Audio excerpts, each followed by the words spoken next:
Let's continue to read Micah chapter 7. Israel's misery. What misery is mine? I am like one who gathers summer fruit at the gleaning of the vineyard.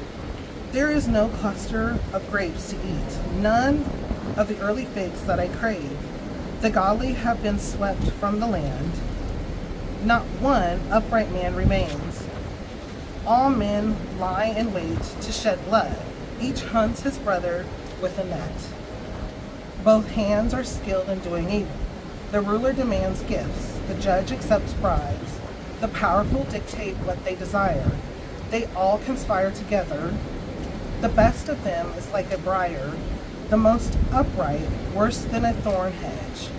The day of your watchmen has come, the day God visits you. Now is the time of their confusion. Do not trust a neighbor. Put no confidence in a friend. Even with her who lies in your embrace, be careful of your words. For a son dishonors his father. A daughter rises up against her mother. A daughter-in-law against her mother-in-law. A man's enemies are the members of his household. But as for me, I watch and hope for the Lord. I wait for God, my Savior.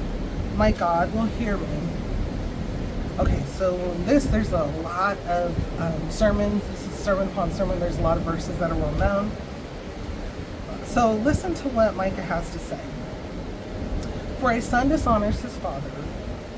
A daughter rises up against her mother. A daughter-in-law against her mother-in-law. A man's enemies are the members of his own household.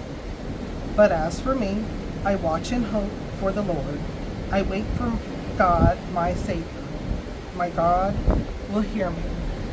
So Micah is informing the people that the people as a whole have become more or less so entrapped into themselves that even as a family unit, so you have the community, you have the nation, then you have the community, then you have the family.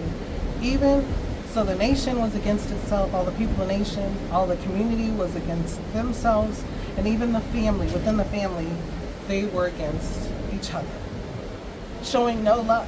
Because why was there a need for love when you could just hurt or harm somebody to obtain what you wanted and then justify it? Not seeing the destruction that you were creating, not seeing the destruction that you were creating even for yourself. Creating havoc for yourself, even possibly a shorter lifespan by creating enemies. That's not the Lord's will for any of us. And that's why he says, this is what Micah says, but as for me, I watch and hope for the Lord. I wait for God, my Savior.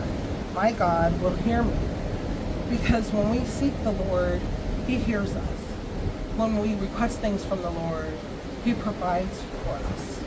It is in the Lord's time. Before we go on, though, what kind of thoughts or feelings come to your mind when we read over this?